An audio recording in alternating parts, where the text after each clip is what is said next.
Okay, so good afternoon. We're going to discuss Chapter 3, the accounting equation and the double entry bookkeeping system. So, as an overview, a business transaction is an exchange of values involving two parties or within an enterprise. So, we have different transactions. We have external transactions, which include the sale of goods to customers or provision of services to clients, and we also have internal transactions which include the activities within the business entity such as manufacture of goods for sale and incurrence of losses by the company resulting from fire or flood or any other transactions which occurred within the entity. But always remember that not all events in a business enterprise are considered accountable. Diba naalala nyo, yung sabi ko na only those which are classified as financial in nature should be accounted for and should be recorded. Kailangan may effect siya sa financial statements ni company. Ano naman ang source documents? These source documents are the original record of a business transaction. At a minimum, source documents contain the following information: the date, transaction, the nature of the transaction, and the amount involved. So what is the essence of these source documents? Prior to recording of a transaction or prior to recording of a journal entry in the books of the corporation or in an entity, there must be an evidence that the transaction has actually transpired. So for you to be able to one of the best evidences of the happening of an event, of a financial event, is is a source document. So titingnan mo ngayon. For example, meron ba talagang sales na nangyari? How would we record the sales? Now you go to the source document because that's the best evidence. That will really show that there is a sale that has transpired. So you go back to the source document. If there is no source document for the purported transaction, then you should not record. You should not record as a general rule because that would mean if there is no source document, that would mean that there is no really an event that took place. There's no financial event that took place. Hence, there is no need. There is no need to record. And there is nothing actually to record. So who has the control over the source documents? All business transactions that are taken up in the accounting records of the enterprise should have supporting source documents. Yan sinasabi natin. All accounting transactions or all the accounting or business transactions must have source documents for them to be recorded in the books of the entities. Original source documents are considered more appropriate than photocopies. Since management is responsible for the financial statements, internally generated source documents should have an authorization for the appropriate level of management before the transaction is recorded.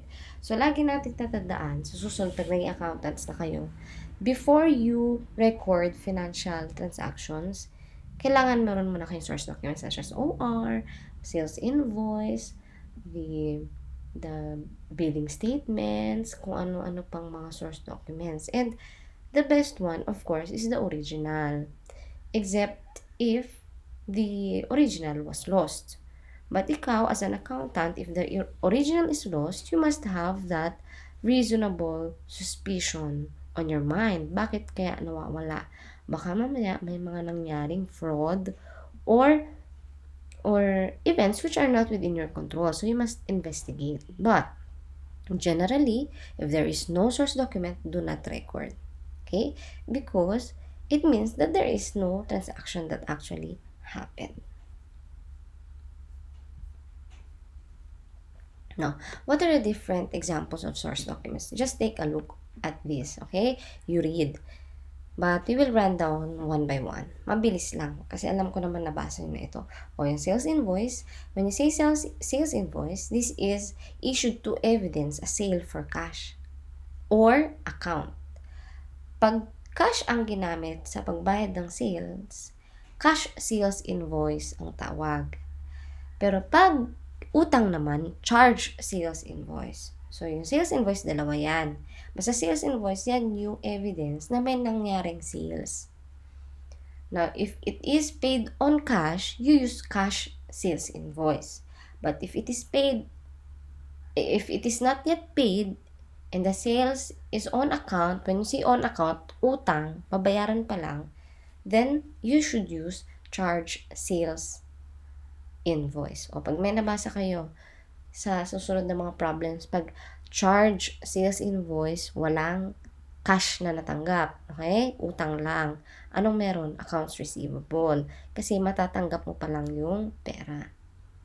And when you have read on account, ayan, kunwari, purchased on account or sold on account. Pag on account lagi, ibig sabihin, hindi pa nagbabayad. Utang pa lang. Either babayaran or matatanggap mo pa lang yung pera pambayad. Okay? Next, delivery receipt.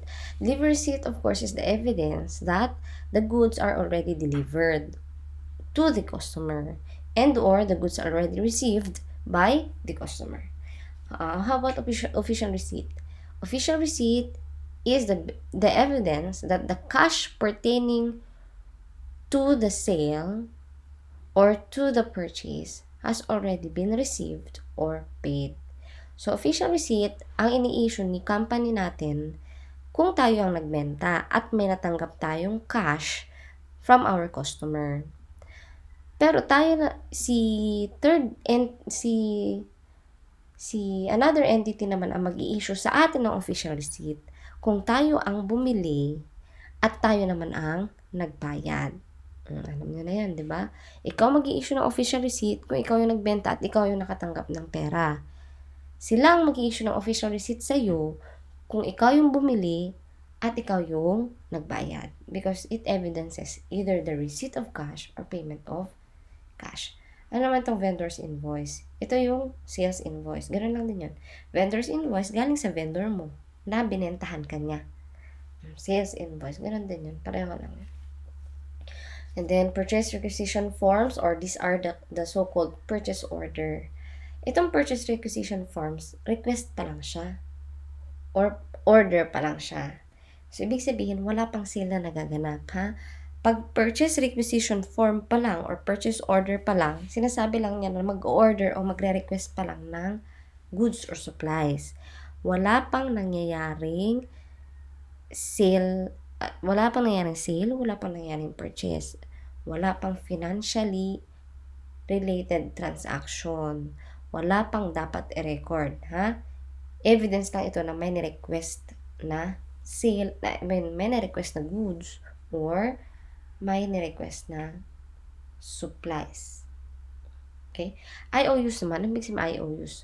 From the word itself, IOU. This is an evidence of indebtedness. Yun, tatandaan nyo, ha? IOU. Ibig sabihin, may utang ako sa iyo or may utang siya sa akin. Basta ito, evidence ito ng pagkakautangan. Usually, it is being prepared by employees who request cash advances from their salaries. IOU. Kung ikaw ang nag-issue ng IOU, ikaw yung may utang. Kung ikaw nakatanggap ng IOU, ikaw yung nagpa-utang. The same is true with promissory notes. Pag promissory notes kasi, ito yung mga notes promising. Document promising the obligation to pay. Promissory note. Note, nagpa-promise ka na magbabayad ka and you have written it in a note. This is actually a negotiable instrument. It's a formal document. You can pass that from one person to another by means of negotiation. Pero ang pinaka-gist nito is, you're preparing that because you're promising that you are going to pay a certain amount to a person. Bank statements. Ito naman yung summary of all financial transactions. Pag meron kang pera sa bank, if you have cash in bank, you have deposits in the bank, then the summary of your transactions for the month will be called bank statement. And then, minutes of the meeting. Minutes of the meeting, yan yung mga excerpts during board of directors meeting or any kind of meeting. O, doon mo makikita kung ano mga napag-usapan. Yun pala, yung sa bank statement pala, yan yung magandang evidence ng cash. Diyan mo makikita whether there is an existence of cash in the bank. Okay? How about business debtors? Basahin nyo na lang yan. And then job time tickets. Yung job time tickets naman, that is the evidence of the actual work spent by the workers. Certificate of stocks. That is the evidence of ownership of shares in a corporation. Yan yung evidence na nagmamayari ka ng shares sa corporation. Okay? About time records or time sheets. Time records, o parang job time tickets din yun. It's a detailed record showing time in and time out of employees. And then check voucher. When you say check voucher, this is a form used to facilitate the authorization of cash disbursement transaction. Bago kasi mag-issue ng cash, bago mag-issue ng check, gumagawa mo ng check voucher. Pinapakita doon saan ba mapupunta yung pambayad sa cheque. Ano bang pangalan ng payee, magkano, reason for disbursement, and then also there is an approval. The management will affix its signature on the voucher evidencing approval of the cash disbursement. The check voucher, basta bago mag-issue ng check, yan muna yung pinaprepare na document. Kumbaga, yan yung approval for the disbursement of cash through check. Then, journal voucher. Yung journal voucher naman, yan yung document for transactions of journal entries. Yung document used for transactions and journal entries. Yan yung book. Diyan actually, nire-record yung mga journal entries. So, sa bawat transaction na nangyayari, may corresponding journal entry yun. Diyan sa journal voucher, nakasummarize yung bawat journal entry na gagawin. Okay? It is usually prepared in connection with year-end adjustments to the accounting records and for correcting errors in the records. So, pero kahit hindi naman siya ayun. Actually, pag nag-a-adjust nga siya, usually ginagamit yung journal vouchers. Pero sa iba naman, kahit hindi ka mag-a-adjust, bago sila mag-journalize, bago sila gumawa ng journal entry, nagpe-prepare muna sila ng journal voucher. Doon nila sinasummarize yung journal entries na gagawin nila for the day or for a certain transaction. Okay, so now let's go. This is the most important part of chapter 3, the basic accounting equation. So remember, in accounting, we present business transactions in terms of the elements of financial statements that are affected by each transaction. O remember, yung elements ng financial statements yun, di ba? It depends on what kind of financial statements. Remember, statement of financial position, ano yung elements? Tatlo lang yan. Ito yun, yung assets, liabilities, and equity. Yung equity has other names. Pwede siyang owner's equity, pwede din siyang capital. Naintindihan? Paano naman pag statement of comprehensive income? Yung statement of comprehensive income, yun din yung income statement or profit or loss statement. And the elements therein are only two. That is the income, composed of revenue and gains, and and expenses, which is composed of losses and expenses. Now, let's go back to the basic accounting equation. Basic accounting equation. Assets is equal to liabilities plus owner's equity or plus equity. The accounting equation is the most basic tool of accounting. Remember that. You have to memorize that. Another way of presenting accounting equation is to focus on equity or the claim of owners, which is equity is equal to assets less liabilities. Yan yung net assets. So, pag tinatanong sa quiz, how much is the net assets? Yan din yung equity. Yan din yung capital end. End ha, hindi beginning. Capital end. Yan din yung owner's equity. Net assets. Kasi sinasabing assets is already netted by liabilities. So, the net assets would be attributable to the owners of the company. Kasi natanggal na from the assets yung attributable to the creditors. Now, notice that the equation expresses equity as the remaining assets of an enterprise after the liabilities are paid. For this reason, equity is also called net assets. Okay. Now, business transactions and the accounting equation. Now, we have to remember this. This is very important. In analyzing business transactions for purposes of recording, remember the following. In every transaction, for every value received, there is a value parted with. Diba? Naalala niyo yung double entry system or dual effect of accounting entry. Laging, for every value received, there is a value parted with. Sa bawat paglabas o pagpasok ng either asset, liability, or equity, meron din niyang kaakibat na paglabas ng asset, liability, or equity. These two values must always be equal. Kaya pag napansin nyo in the future, yung debit at saka credit, laging equal yun. Hindi pwedeng hindi yun bangga. Hindi pwedeng hindi sila equal. It must always be equal. So that the equation of assets is equal to liabilities plus owner's equity is equal. So the basic accounting equation must always be maintained. Business transactions therefore have the following possible effects on the accounting equation. Now, bago natin ito i-discuss, ito. Puntahan natin muna yung accounting equation. Ayan. Ano ulit yung sabi kanina? Assets is equal to liabilities plus owner's equity. Owner's equity na lang lalagay ko ha para formal. Owner's equity.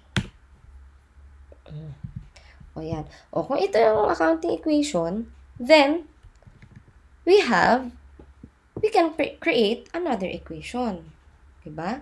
It may also be assets minus liabilities. Teka. Ano ba ito? Delete. Assets minus liabilities is equal to owner's equity.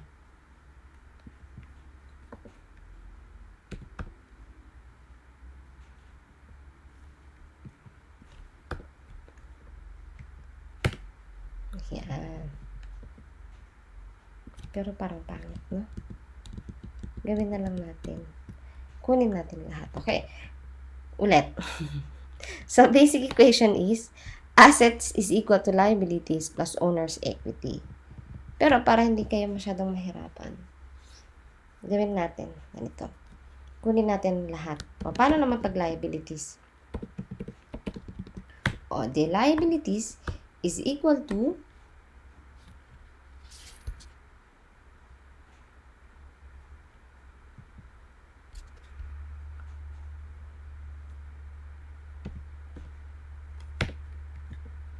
liabilities is equal to assets. Kasi transpose mo. Diba? From here, mapupunta siya dito. From here, mapupunta siya dito. Assets minus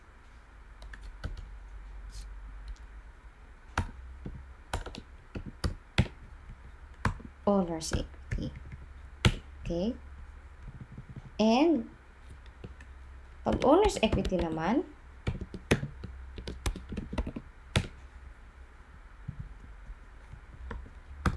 is equal to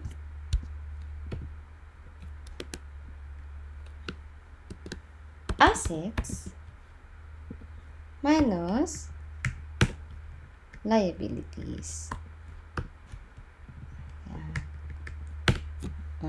So, ganyan lang. Ganyan mo lang mapapaikot yung formula. Assets is equal to liabilities plus owner's equity. Liabilities is equal to assets minus owner's equity. And owner's equity is equal to assets minus liabilities. O, parang hindi naman din kayo nalilito. Pwede din, galing kayo dito sa assets. Dito sa ating basic formula. Diba? Dito tayo magagaling. Okay, pwede naman, from assets, transpose mo, less liabilities is equal to owner's equity. Ganun din. Owner's equity. Yeah. Or, assets minus owner's equity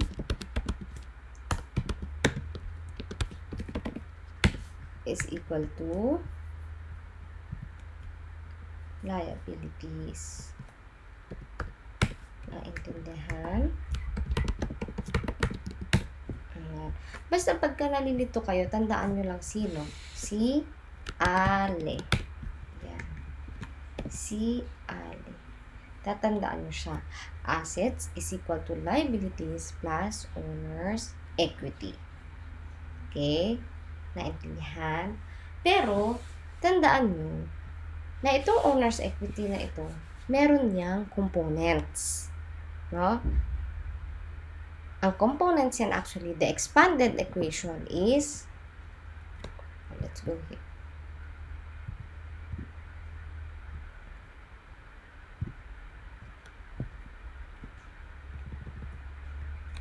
Puntahan natin ito equation na ginawa ko. Nakita niyo ba yung quiz na ginawa? Ay, yung assignment natin. Puntahan ko lang to ha. Parang ang gulo naman pala. Ayan.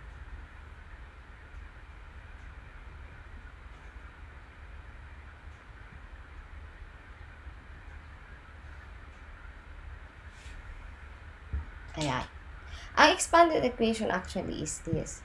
Dito lang kayo tingin. Kakalito naman. Dito lang na ulit.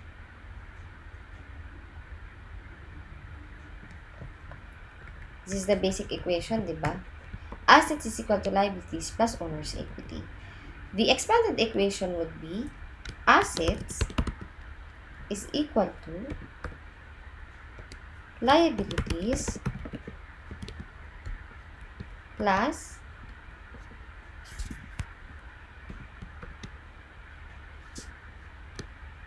capital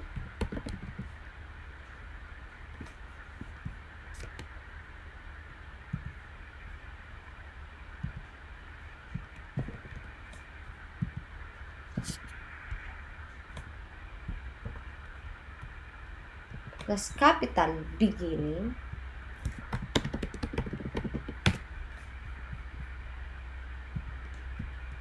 plus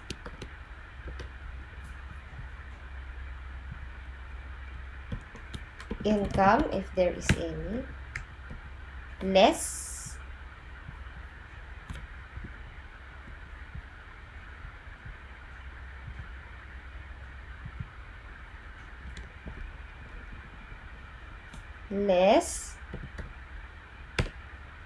expenses.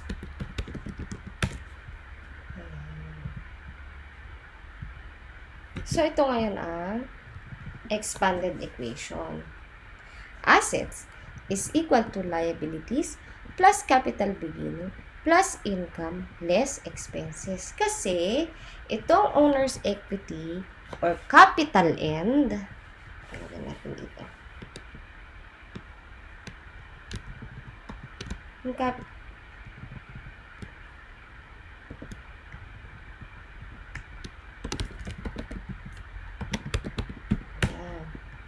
or basta nakita nyo lang ganito. Or capital. Magkakapareho lang.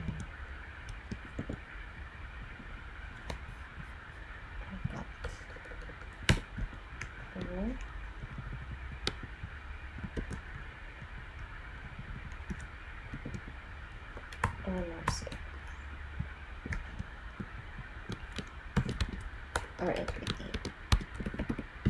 Ayan. Ito.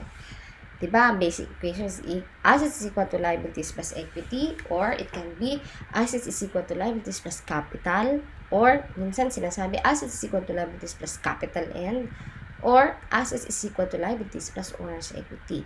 But we have mentioned a while ago that this is the expanded equation. Assets is equal to liabilities plus capital beginning plus income minus expenses. Why? Because these three, kita natin is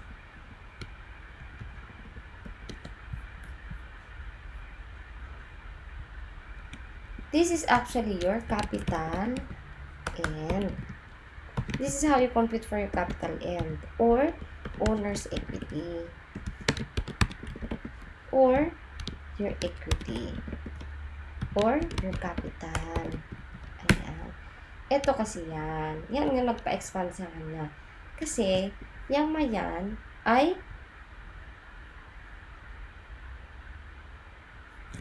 yung mismong equation ni capital.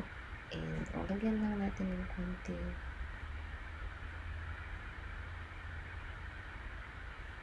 Parang dito gumawa ng bracket.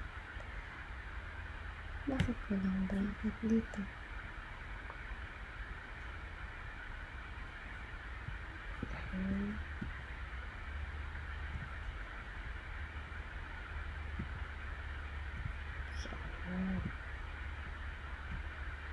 Nakalaki lang pala.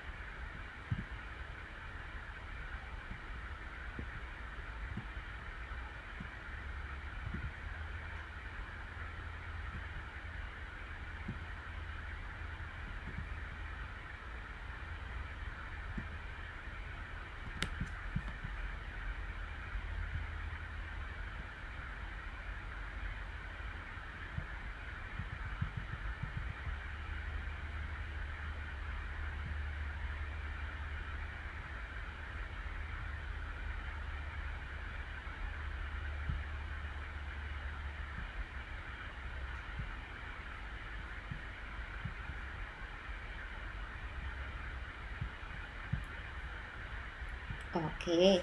Okay, so again this is the expanded equation. Assets is equal to liabilities plus capital beginning plus income less expenses, because this actually is the capital and owner's equity or capital. Kaya pag tinanong kayo, how much is the capital and? Oh, how would you compute for that? Ito yun. Mapakita ko sa inyo. So, if the question is, how much is the capital N? Capital N is, liit naman.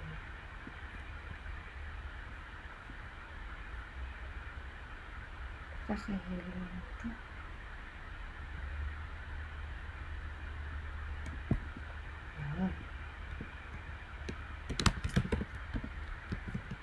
So, to compute for your capital N or owner's equity or capital, this is the capital beginning plus additional investments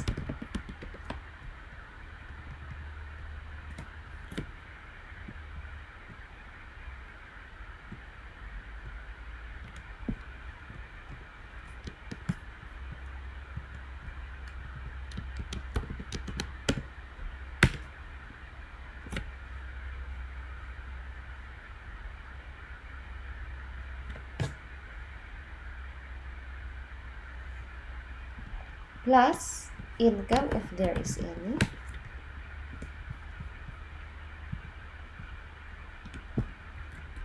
less withdrawals or drawings, less losses, profit or loss, income. So, kung meron ng net loss,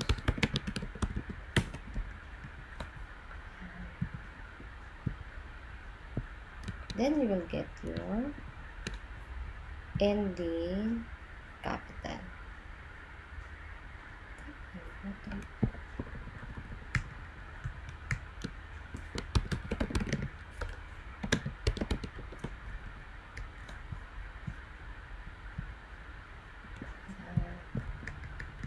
So again, capital beginning plus additional investments plus income less withdrawal less losses if there are any.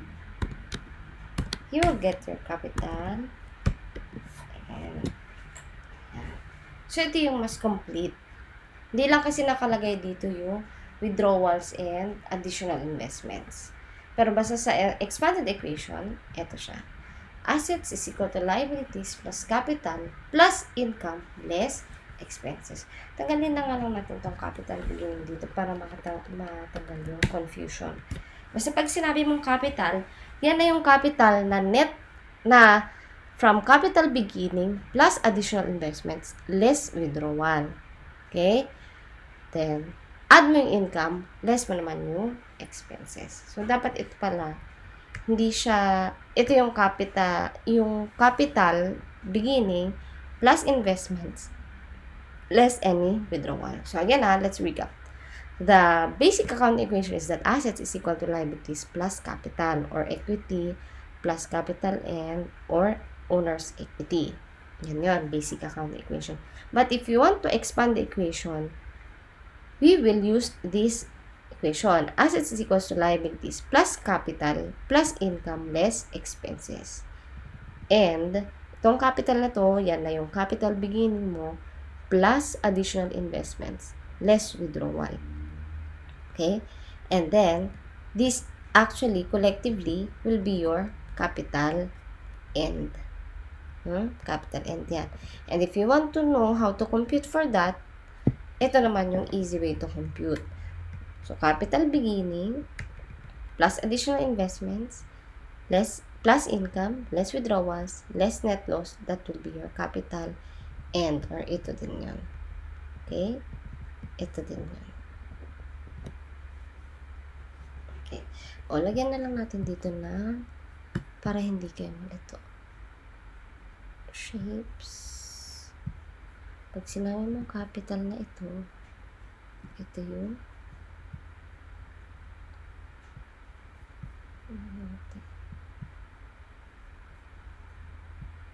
capital beginning and additional investments less drawings or withdraw. O pag sinabi din personal,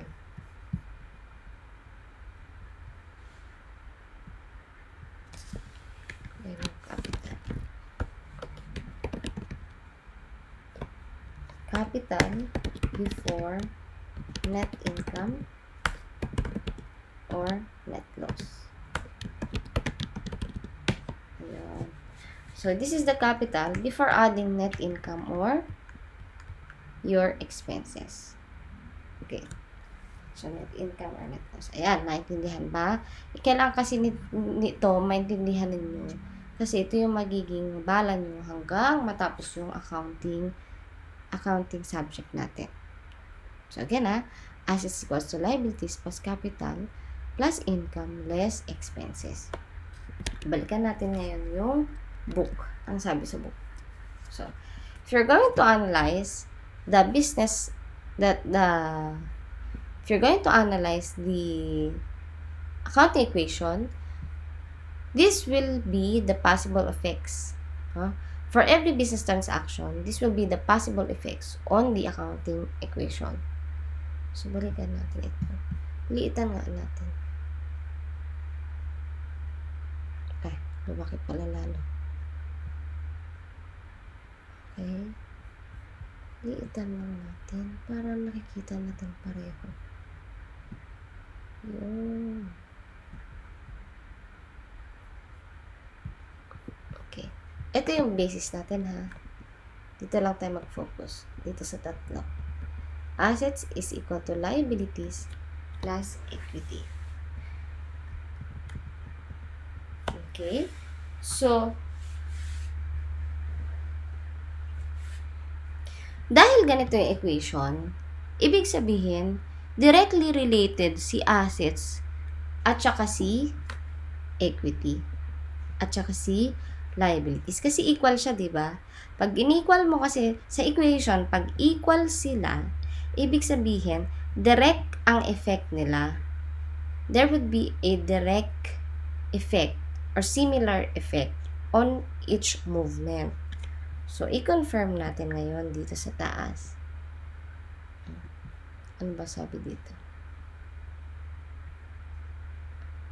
Okay. Increase in assets is equal to increase in liability. Pag nag-increase si assets, either mag-i-increase si liability.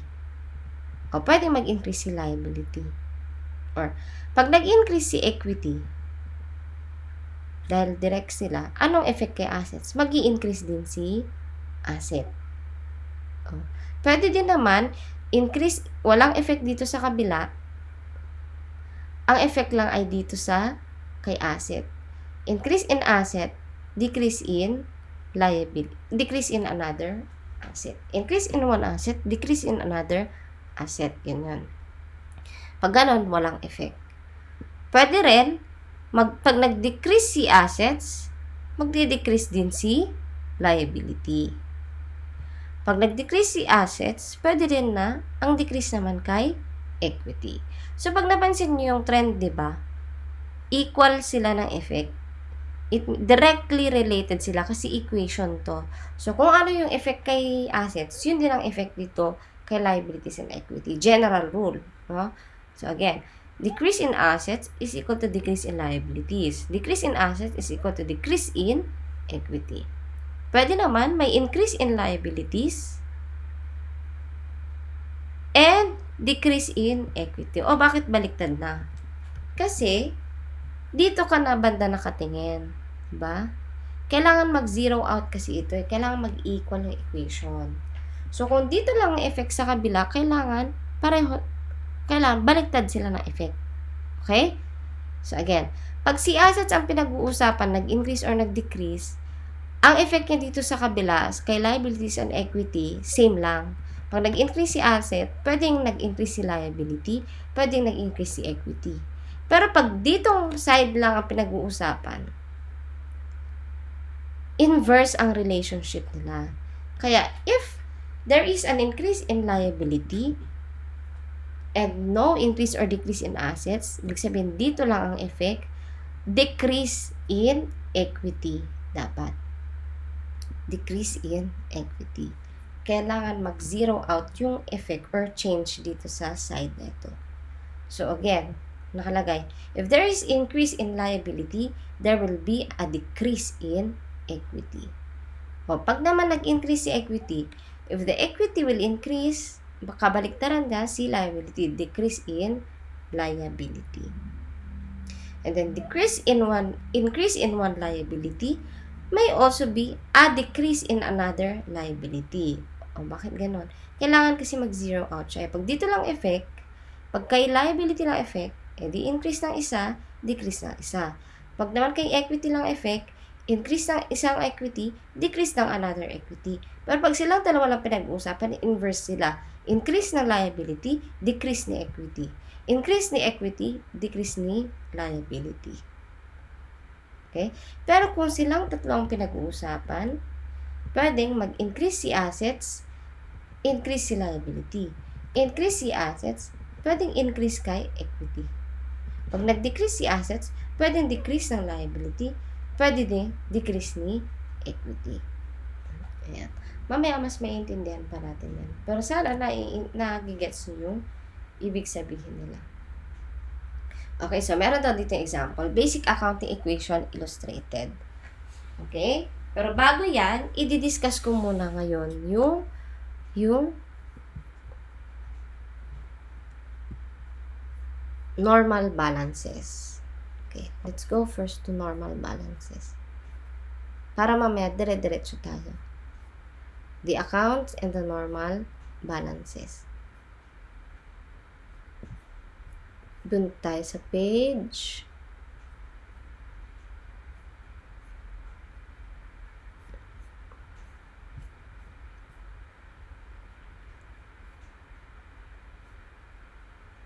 'to, normal balances. Ano ba ibig sabihin ng normal balance? The normal balance is the usual balance of an account assuming proper accounting has been made. Assets and expenses have normal debit balances. Liabilities, equity, and income have normal credit balances. Ano ba ibig sabihin ng normal balance? Yan yung usual balance. Saan ba siya pinapresent sa financial statements? Pag ang tanong, what is the normal balance of assets? Ang tanong, paano mo siya pipresent sa financial statements? Nasa anong side siya? Debit ba siya o credit? Kaya, hindi pwede na pag sinabi mong nag-increase si asset, debit yun. Pag sinabi mong nag-increase si asset, debit yun. Pag nag-increase si liability, ibig sabihin, debit din ba yun? Hindi. Diba? Hindi lahat ng debit increase. Hindi lahat ng credit decrease. Depende yan sa normal balances nila. Ang pag-increase at pag-decrease nila ay nakadepende kung ano ba ang normal balances nila. So, we have to know what is the normal balance. Let's go back to the accounting equation. Debit at saka credit lang naman pinag-uusapan natin sa normal balance. Puntahan natin ngayon itong basic accounting equation natin. Diba dalawang side yan, accounting equation? Assets is equal to liabilities plus owner's equity. Dito sa side ni assets, anong normal balance dyan? The normal balance is debit. Dito naman, sa side na ito, anong normal balance dito? The normal balance is credit. Okay? Ano naman ibig sabihin? Ano naman pag debit, credit? Di ko na-gets.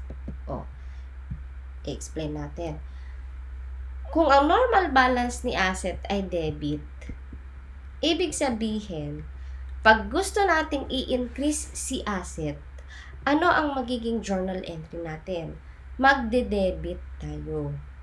Okay? Magde-debit. Pag gusto nating i-decrease si asset, dahil ang normal balance niya ay debit, ibig sabihin, normally, pag i-increase natin siya, debit side siya. Diba? Pero kung gusto nating i-decrease si asset, saan natin nilalagay?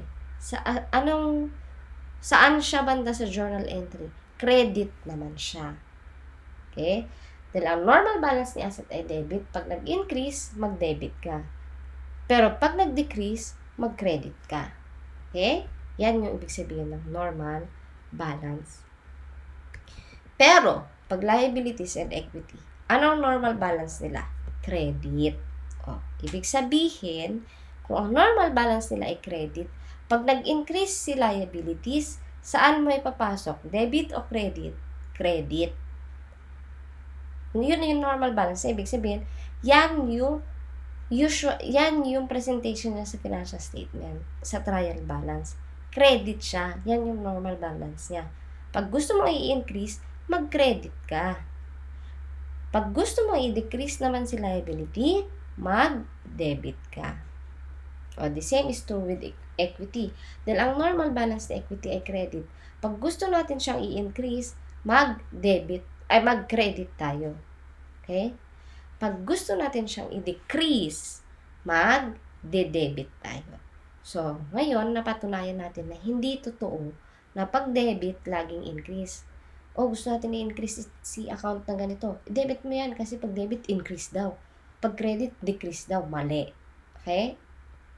Mali. Dapat alam mo kung ano ang normal balance. Kung ang normal balance ay debit, pag gusto mo i-increase, i-debit mo.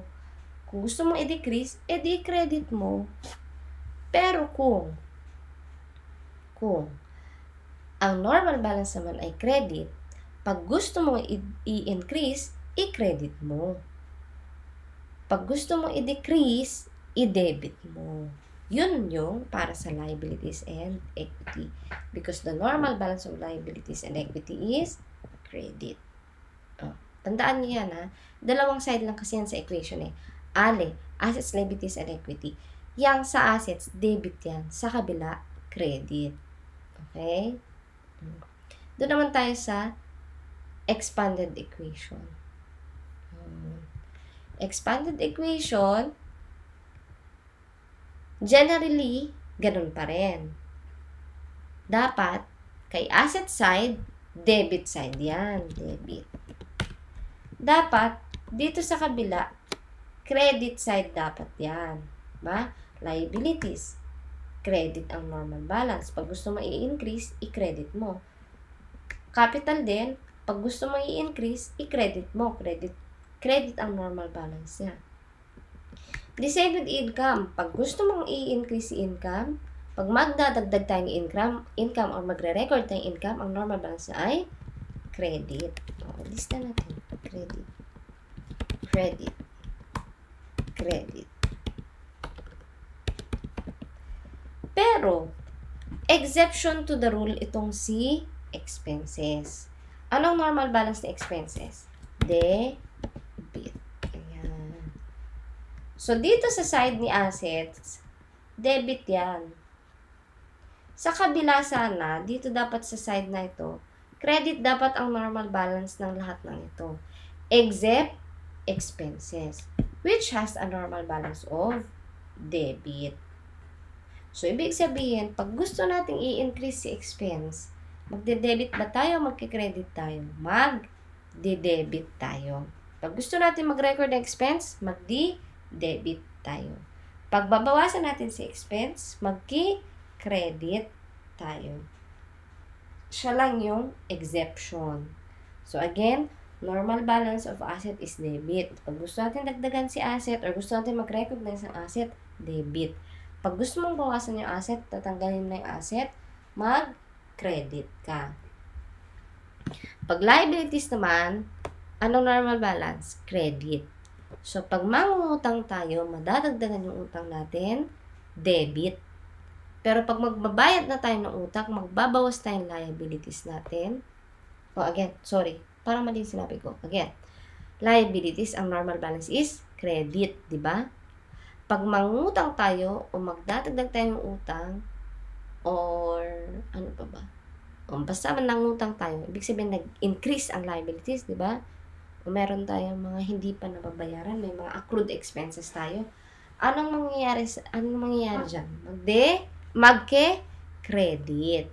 Because normal balance is credit. So if you want to increase the liabilities, we will credit liabilities. And if we want to decrease the liabilities such that we are going to pay our liabilities or nagkamali ng recording, hindi pala dapat liability yon, gusto natin bawasan si liabilities, anong gagawin? Debit o credit? Debit. Pag babawasan si liability, debit. Pag dadagdagan si liability, credit. Dahil ang normal balance ni liability ay credit. Let's go to capital. The same. Normal balance of capital is credit. So, pag gusto natin dagdagan si capital, nagkaroon tayo ng additional investment, debit or credit? Credit. Pero pag si capital ay gusto natin bawasan, magkakaroon tayo ng drawings or withdrawal, debit or credit? Debit. Kasi babawasan natin si capital. Again, if we want to increase the capital, which has the normal balance of credit, saan natin lalagay? Debit or credit? Credit. Kasi gusto natin increase. So, pag may additional investment tayo, anong gagawin? Debit, credit? Credit. Pero pag gusto natin bawasan si capital, such that we will have a withdrawal or drawings, debit tayo or credit to capital? Debit. Dahil i-decrease natin si capital. O how about the income? The income has a normal balance of credit. Kaya, pag meron tayong income, debit o credit, pag may service income tayo, or di kaya sales tayo, magde-debit ba tayo, magki-credit? Credit. Credit sales. Credit service revenue.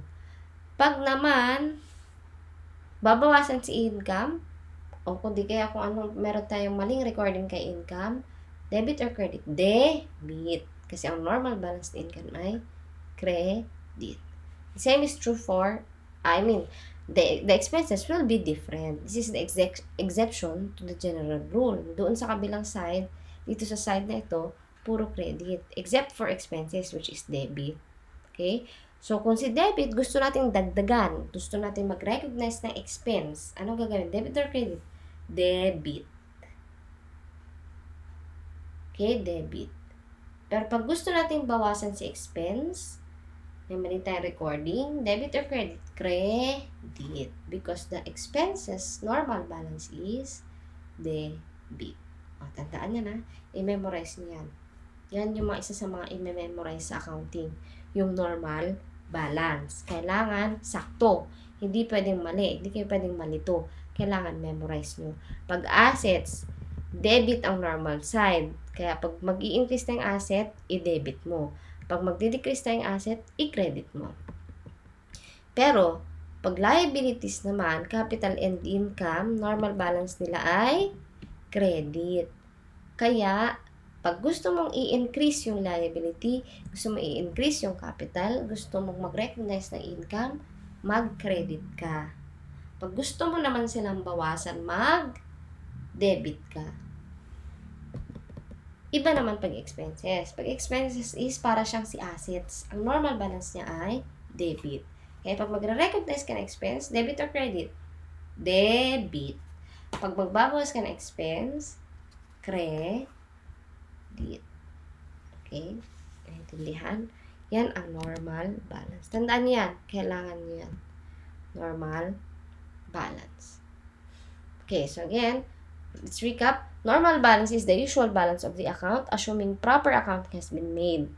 Assets and expenses have normal debit balances. So, question, anong accounts ang may debit balances? Dalawa lang, assets and expenses. How about credit naman? What accounts have credit normal balances? Liabilities, capital, and income. Or liabilities, equity, and income. If an account has an abnormal balance, for example, si asset, di ba, ang normal balance niya ay debit. Pag may abnormal balance, kung nakita mo sa trial balance or sa records mo na naka-credit siya, ano ibig sabihin? Either may error or may fraud or something na mali. Kasi abnormal. Dapat, pag nakita mo yung financial statements mo, ang normal mo dapat makikita, naka-debit side si assets. Pag naka-negative siya or naka-credit, may mali, may error. Okay?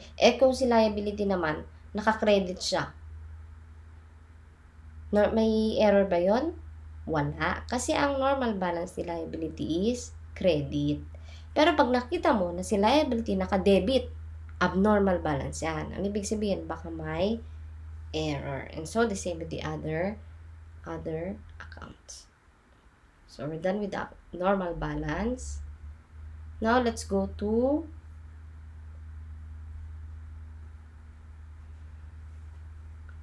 the different accounts. Tapos na tayo sa normal balance, diba? Punta naman tayo sa different accounts. This is the basic summary device. The account, yung account itself. Ano ba yung mga account na yan? Yan yung mismong asset na, yung mismong title, account title. This is the basic summary device of accounting. Separate accounts are maintained for each element. So, for each element, assets, marami tayong klaseng assets. Diba na-discuss natin last time? Pwede siyang may cash, pwede siyang accounts receivable, pwede siyang property, plant, and equipment. So, sa bawat klase ng asset, liability, equity, income, and expense, may sariling account yan. And for each account, meron silang debit or credit side. But again, sabi ko sa inyo kanina, dapat normally at the end of the year, kung ano yung normal balance yan, yun dapat ang makikita doon sa trial balance. Kung si asset ay normal balance ay debit, dapat sa huli-huli, sa reporting period, ang ending balance ay debit. Pero para makita yung transaction makita yung every transaction sa bawat account, gumagamit tayo ng T account. Ano ibig sabihin ng T account? Ito, ayan, ibig sabihin ng T account. Yan. Yung ganyang itsura. It is a tool wherein we can see the summary of each transaction. T account lang siya. T. Kaya tinawag na T account, naka-letter T. Yan. And for every T account, meron siyang debit side, meron din siyang credit side. Debit refers to the left side of account, o debit, left side of the account. Credit naman, right side of the account. Non-accountants and basic accounting students usually think that to debit means to increase, and then to credit means to decrease. Wrong. Diba? Na-discuss natin kanina. The increase or decrease, whether it should be debit or credit, depends on what is the normal balance. So, if this is asset, the normal balance of asset, if we want to increase the asset, saan natin ilalagay yung transaction? Debit side. But if we want to decrease the asset, saan natin ilalagay? Credit side. Tindihan? Okay. Let us present the accounting equation inside the account presented previously. Assets are on the left side, liabilities are on the right side. Assets are on the left side, liabilities and equity are on the right side. And thus, we have the following. Yun yung sinasabi natin kanina, di ba? Assets is equal to liabilities plus owner's equity. So, asset, debit yan. Liabilities and equity, credit yan. Di ba? Naalala niyo ito. Pakita ko ulit, ha? Yun. Assets is equal to liabilities plus equity. Assets, debit side. Credit side is liabilities and equity. Yun din yun. Pag pinakita sa T account. So, it would be helpful to students to be familiar with the account titles being used in recording transactions. So, alam nyo na diba kung ano yung normal balance ng assets, liability, equity, income, and expenses. Ngayon, kailangan familiar kayo sa mga account title na ginagamit o i-familiarize yung sarili nyo. Ha? Kailangan medyo memorize nyo ito. Sa una talaga medyo magme-memorize kayo. Pag assets, alam niyo na to, na-discuss natin ito last time, ba? Cash. Assets, cash. Cash account, yan yung pera mo. Either sa bangko, o di kaya sa kamay mo, cash. About held for trading series, this is actually a more advanced account, pang intermediate accounting na yung held for trading securities. Yan yung mga investments mo, temporary investments na hawak mo. Asset yan. Kasi investment mo yan eh. Okay? Now, go to loans and receivables. Pag loans and receivables, ibig sabihin ikaw yung nagpautang. Ha? Receivables usually. Receivables, they include trade receivables and non-trade receivables. Ano ang difference? Pag sinabi mong trade receivables, these are the claims against others which arise in the ordinary course of business. Diba na-discuss natin last time? Pag trade, pag galing sa sales mo or sa services mo, trade receivables ang tawag dun sa makukolekta mo sa mga customer mo. Pero kung hindi naman galing sa sales or sa services na nirender mo, kunwari nagpautang ka lang talaga sa kanila, kahit hindi naman sila bumili o nagbenta ng service, nagpautang ka lang, nagbigay ka ng pera in advance para sa kanila, na babayaran daw nila in the future, non-trade receivables. Because the receivables arose from a transaction which is not in the ordinary course of doing business.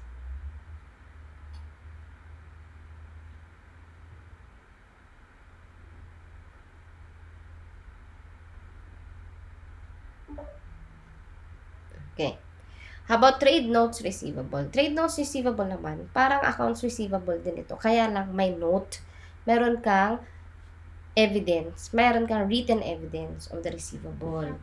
Yan yung mga written promise from the customer. Sinasabi lang, I promise to pay Mr. A or Mr. B 15,000 pesos on September 15, 2020. It is a formal and written document. Basta pag may notes receivable, ibig sabihin, written yung pagkakautang. Ito na. Non-trade receivables represent all the other claims which are not trade. They may be non-trade accounts receivable or non-trade notes receivable. Basta hindi siya nag-arise sa sales or rendition of service. Inventories naman, ano yung inventories? Yun yung mga assets which are held in the ordinary course of business na binibenta mo.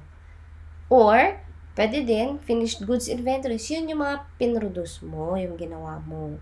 Or in the forms of materials, supplies to be consumed in the production process. Yan naman yung mga raw materials. Okay? Inventories. Either yung mga binabay and sell mo as a merchandising inventory, yun yung mga tinatawag natin na goods available for sale. Pwede din naman yung mga finished goods inventory mo. Pag sinabi yung finished goods inventory, yun yung mga na-manufacture mo na, or yun yung mga raw materials or supplies na ginagamit mo para makapag-produce ng finished goods. Yan lahat, inventories yan. And those are your assets. And remember, what is asset again? These are your properties owned or controlled which has the probability of bringing an economic benefit to the company, and that the amount of the benefit may be accounted for or may be measured with reliability. Prepaid expenses, ano man to? Yun yung mga binayaran mo in advance. Prepaid expenses. Prepaid. Parang naglo-load kayo, di ba sa load?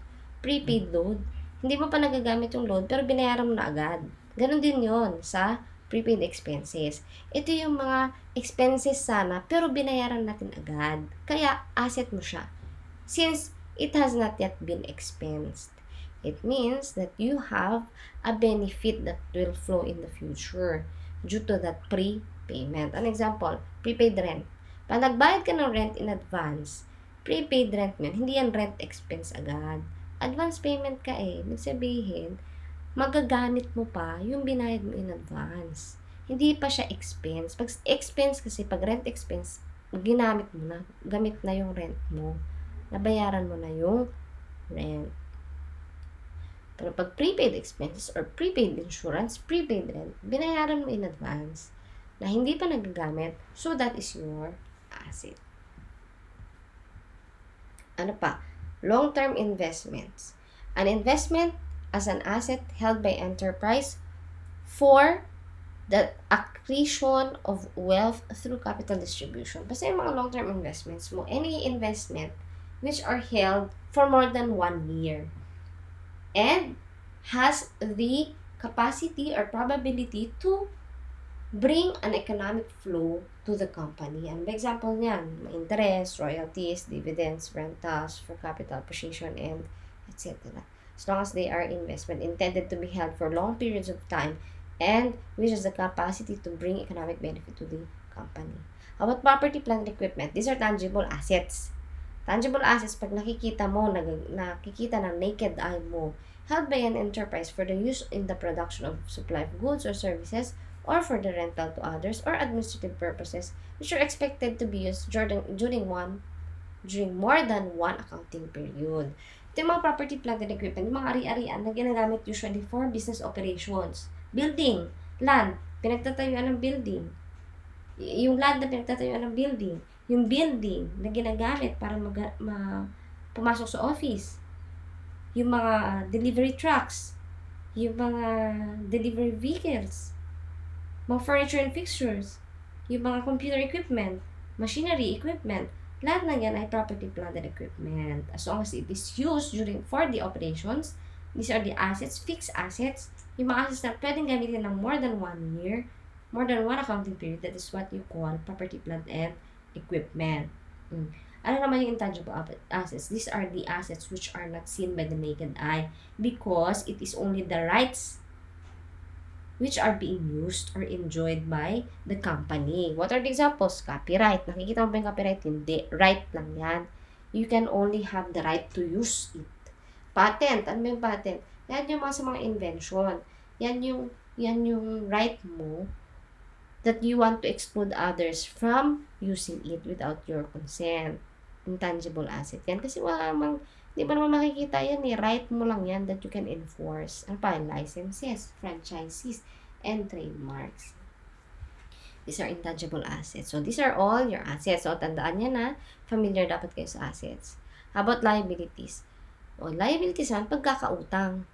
Yan yung mga kautangan. Ano ba example? Accounts payable. This account is the opposite of accounts receivable. Diba? Remember, when you say accounts receivable, these are the accounts. Pag sinabi mo accounts receivable, diba? These are the amounts to be paid by your customers in payment for the goods or services that they have bought. Accounts receivable. Those which are to be received by your entity for the goods or services which are delivered in advance or rendered in advance. Basta anything na coming from the ordinary course of business. Opposite siya ni accounts payable. Ikaw naman ngayon yung bumibili from your suppliers or from the supplier of your goods or from the supplier of your services. Accounts payable. Ikaw naman yung may utang. So sabi, this is the opposite of accounts receivable. Examples include purchasing of goods or receiving services for which the buyer agrees to pay in the near future. How about notes payable? Parang notes receivable lang yan. Yan yung mga utang na which are evidenced in notes. These are formal or written liabilities. How about accrued liabilities? Diba kanina meron tayong prepaid expenses? Yung mga binayaran natin in advance sa mga third persons for the expenses that we are yet to incur.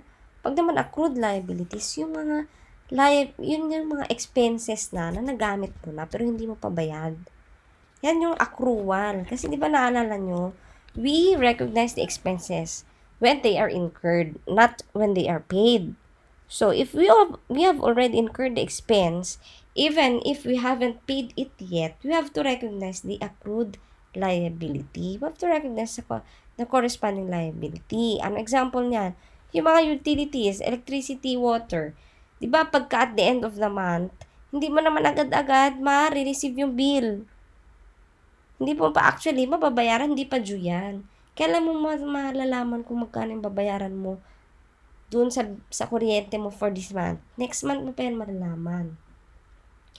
Next month pa, mapapadala yung bill. So, ngayon, dapat at the end of the month, mag-estimate ka na ng nagamit mong kuryente. Accrued liability, accrued expenses. Expenses na nagamit mo na, for sure, there is already an expense. Except that we have yet to pay it. So, we are recognizing already the expense and the concomitant liability. Diba, pag may expense ka, may kailangan kang bayaran, yun yung liability mo, accrued expenses. Yun yung mga kailangan mo bayaran. So, when you recognize the accrued expenses, that will be your liability. How about unearned revenues? Unearned revenues naman, actually, ito yung kabaliktaran ni prepaid expense. Kanina, nagbayad tayo in advance. Asset natin yun. So, kunwari sa rent expense. Kunwari ako ay nagpapaupa. Tapos, si Mr. A ang umuupa. Nagpapaupa ako. Sabi ni Mr. A, baka magastos ko yung pera ko. Pwede ko bang bayaran yung 1 year na? Sabi ko, sige. Sige, kung marami ka namang pera, di bayaran mo na. Yung binayad niya sa akin in advance, in the perspective of Mr. A, that is what you call prepaid expense. Those are rent expenses which were paid in advance. And that is not yet an expense. What do you call that? Asset, di ba? But in my perspective, the one who have received the advance payment, ako, si lessor, anong tawag ko doon sa natanggap kong pera? Of course, that is cash, asset kong cash. But, what do I have aside from cash? Diba double effect tayo? Aside from cash, what do I have? I have a liability. Bakit? I have the obligation to let Mr. A stay in my property and use the property for 1 year.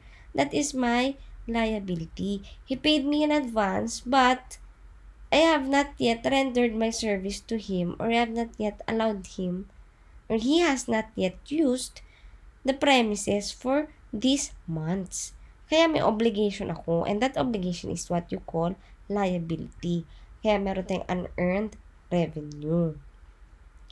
Liable ako na paggamitin siya, at yung natanggap kong pera na yon, hindi ko pa yun income. Wait lang, nababahin ako. Sorry. Ayun. So, yung natanggap ko na pera, as a lessor, nakatanggap ako ng pera, meron akong utang. Meron akong obligation na paggamit sa kanyang property. At yung mga yun ay hindi ko pa actually yun income. Hindi ko pa rent income yung natanggap ko in advance. These are unearned revenues, unearned income. Ba? Unearned pa yun. Hawak ko lang yung pera. Hindi ko pa na-earn yung revenue because, again, when do you earn the revenues? When you have delivered the service, or when you have when you have delivered the goods, or when you have rendered the service. Since the payment was for advance rent, hindi ko pa na-earn yung income for that. Unearned income siya. Kaya siya ay liability. Intindihan? Because, dahil unearned income siya, meron din akong obligation sa kanya na pagstayhin siya at paggamitin ng properties ko. Ano pa? How about mortgage payable? Yung mortgage payable na yan, class, yan yung mga utang mo actually na may security. Pag sinabi mong security, yan yung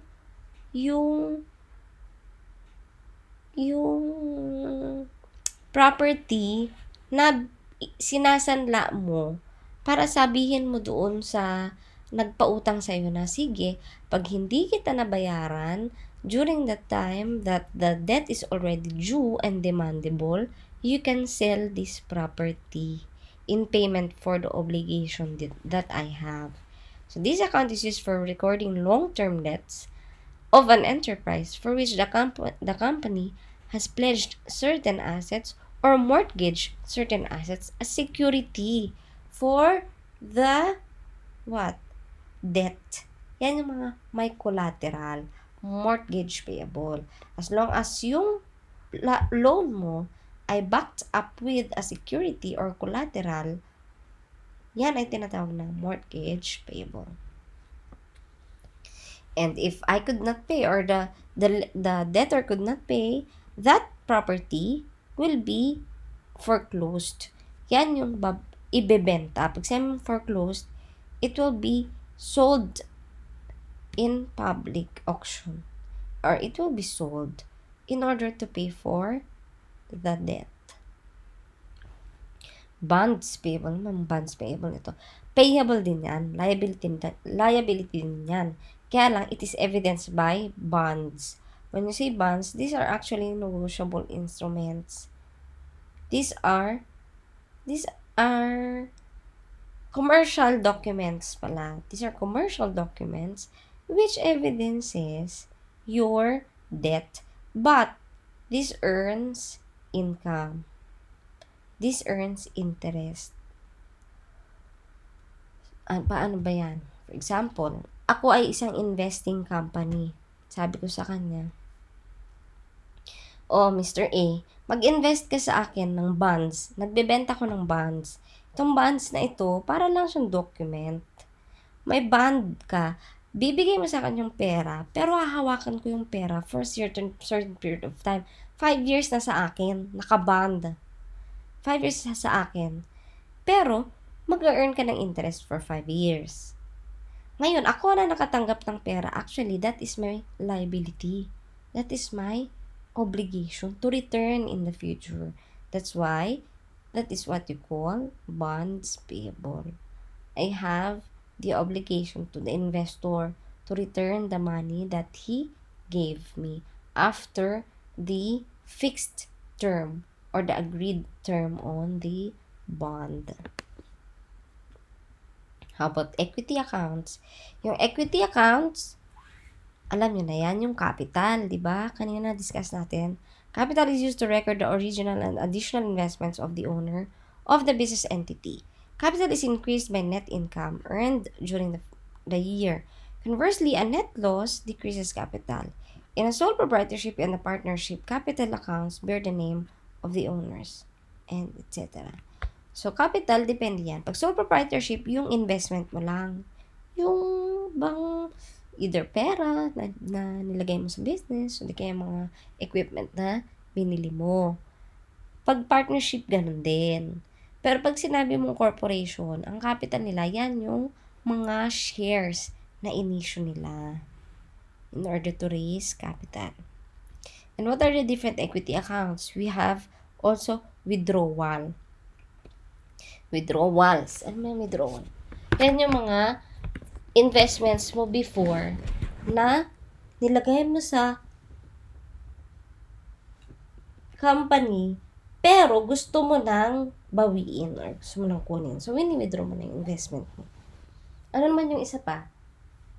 Pag nag-additional investment ka kasi, diretso sa capital account. Kaya hindi na nagkakaroon ng separate account. So, kunwari, Mr. A Capital, yun yung name ng account. Pag nag-invest ng capital, pag gusto mag-invest ng capital, increase ng capital yun, di ba? So, magki-credit tayo. Credit, Mr. A Capital pa rin. Yan. Pero pag withdrawal, may separate account for that. Usually, they use drawings or personal. Mamaya magagamit natin yan. And then, income summary. Yung income summary, yan actually yung net na ng income and expenses. Yan yung summary account na ilan ba yung idadagdag natin sa capital na net income o ilan yung ibabawas natin sa capital na net loss.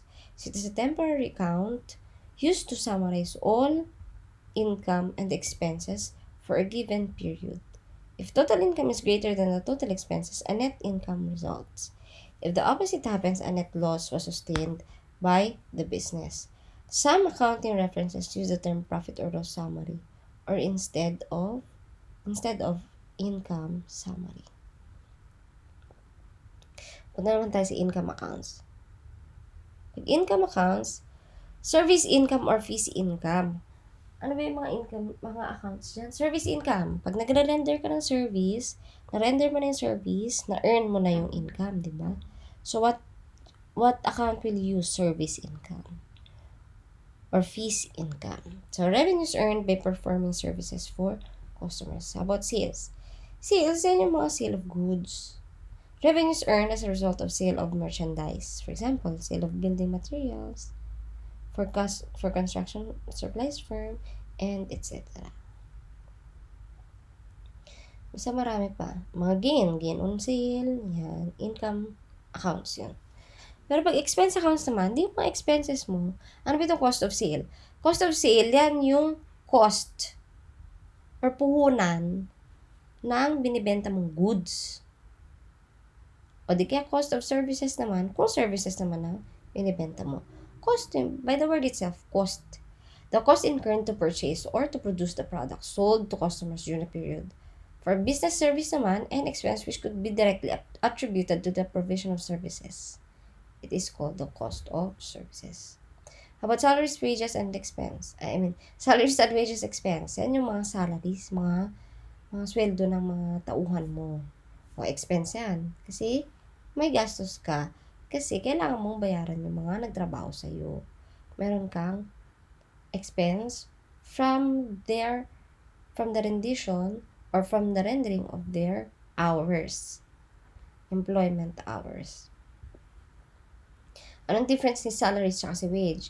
Pag salaries, yan yung mga fixed payment for white-collar employees. Yung mga nasa opisina, usually, tawag dyan sa kanila salary. Pero pag arawan ka, weekly ka, mga manual labors, ang tawag ay wage. So, yun yung for blue-collar employees. Utilities expense, alam mo na yan. Utilities, telephone, electricity, water, those which are related to the use of communication facilities or consumption of electricity and water. And then rent expense, these are the expenses attributed to the lease of office space, equipment, or other assets rented from others. Then supplies expense. The account used for recording the usage of supplies in the normal course of business. These are those office supplies na ginagamit, yung mga cotton band, yung mga ballpen, papel, yan yun, supplies expense. Hindi kaya kung ano man yung supplies na ginagamit, kung maliban dun sa office supplies, baka may iba pa silang supplies na ginagamit, yan yun, supplies expense. Insurance expense, that is a payment for the insurance premium or for the policy, insurance policy or insurance coverage. Health, life, fire, typhoon, flood, and etc. And then, depreciation expense. The portion of the cost of tangible asset. Pag sabi yung depreciation expense, yan yung mga normal wear and tear of the company. The company. Of the assets, particularly the property, plant, and equipment, except land. So, yun yung mga usual wear and tear. Di ba pag ginamit mo sa sasakyan, ngayon, bumili ka sa sasakyan na bago. Pag ginamit mo yan, lagi-lagi, mag-depreciate na yan. Lagi na yung mag-depreciate. So, yung normal wear and tear, the deterioration in value, that's what you call depreciation expense. Okay? Depreciation expense. About the bad debts expense. Bad debts expense, mali-discuss natin yan sa chapter 4. Yan yung mga bad debts. Pag sabi mo bad debts, yung mga hindi mo na pwedeng makolekta. Hindi mo na makukolektang pautang. Expense yan. O naka-experience na ba kayo ng ganyan? Yes, of course. Diba sa mga kaibigan nyo, mga pinapautang nyo na hindi nyo na nakukolekta, na minsan kayo pa yung nahihiyang mangolekta, para bang nahihiya kayo na kayo pa yung nagpautang? Yan. Yung mga balasubas nyong friends and others, yan yung mga bad debts expense. Expense mo yan. Kasi may pautang ka na hindi mo na makukolekta. That is already an expense. There is an outflow, diba? Remember, pag-expense? That is an outflow of economic benefit as a result of decrease in equity or asset. O interest expenses or expenses related to the use of borrowed funds. Pag nangutang ka kasi, may mga interest yan. And that's what you call interest expenses. This is also called as the finance cost. Now, let's go to the double entry accounting system. Remember, the dual effect. But for every increase, there will be for every value received, there's a corresponding value forgone. Double entry. Hindi pwedeng debit lang. Kailangan pag nag-debit ka, may ka-credit yun. Kailangan pantay yung equation. And kahit may debit at saka credit, dapat pareho din yung amount. Dapat yung total debit side is equal to the credit side. Otherwise, di ba bangga, may mali sa transaction mo, may mali sa pagre-record mo. So, for every debit entry, there must always be corresponding credit. The accounting equation must always be maintained. And for every transaction affects at least two accounts. So, laging gano'n. Dapat, kung may debit, meron din credit. At least two accounts. Hindi pwedeng isa lang. Then, total debits for the transaction must equal total credits. So, ganun, no? For every debit, there will be a corresponding credit. And then, there must be at least two accounts. Hindi pwedeng isang account lang. Dalawang account. One debit and one credit. And then, the total debit side must always be equal to the total credit side. And an account is debited when the amount is entered into the left side of the account and credited when the amount is entered on the right side of the account. So, pag left side of the account, that is debit. Right side of the account, that is credit. The account type determines how increases or decreases in it are recorded. Increases are recorded on the side of an account based on the position of the account in the accounting system. So, pag nag-debit siya credit, hindi ibig sabihin nag-debit, nag-increase. Hindi ibig sabihin nag-credit, nag-decrease. Depende yan, di ba? Kung saan siya nakalagay sa accounting equation or saan ang normal balance niya. Kaya since assets are on the left side of the accounting equation, any increase in the asset will be recorded as debit. Diba? Kasi ang normal balance ay debit. So, pag nag-increase tayo, di mag-debit tayo. Left side yun. Pero pag gusto natin i-decrease si assets, di ba ang normal balance ay debit. Pag gusto natin siya i-decrease, mag-credit tayo. Credit side on the right side.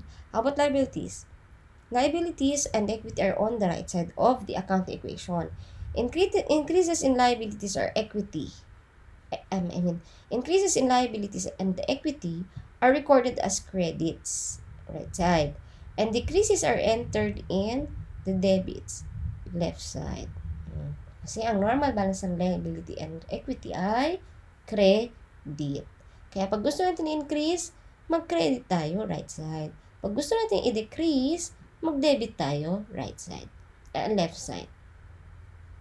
O pag income naman, anong normal balance ng income? Credit. So, if we want to increase the income, then we'll have to credit. Ang question, bakit kaya credit si income? Kasi it increases the equity. Di ba yung equity credit side? So, pag i-increase the equity, dahil income siya, credit side din siya. So, pag nag-decrease ka naman ng income, i-left side mo. I-debit mo. How about expenses? Expenses decreases equity. Kaya kahit nasa left side siya ng equation, anong normal balance yan? Debit. Because it decreases the equity. And since the equity has a normal balance of credit, the expense would be debit. Okay? Naintindihan. Now, what is the summary? Asset. We debit an asset if we want to increase. We debit a liability if we want to decrease. We debit a capital if we want to decrease. We debit the income if we want to decrease. But we debit expense if we want to increase. So, anong moral lesson dito? Sa debit side, dalawa lang ang may normal balance. Si asset and si expense. Pag credit naman, sino lang may normal balance ng credit? Liabilities, equity, and income. Kaya if we want to credit an asset, what will be the effect? Decrease. If we will credit the liability, what will be the effect? Increase. If we will credit the capital, what will be the effect? Increase in capital. If we will credit the income, increase in income. If we will credit the expense, decrease in income. Kasi ang normal balance expense ay debit. Now, T account. T account is a simplified form of an account. T account, simplified form. Using T accounts, the rules of debit and credit are presented below. O pag T account, T lang. Gawa ka lang ng T. Pag sa T kasi, meron kang debit side, meron kang credit side. Okay? Okay. So, yan yung ating chapter 3. Account balance naman. Ano ibig sabihin account balance? Yan yung total debits and total credits of each account. That is called the account balance. So, at the end of the period or at the end of the month or the year, we will get the account balance. Kung magkano ba talaga yung net debit or net credit. So, if the total debits are greater than the total credits, the account balances is called debit balance.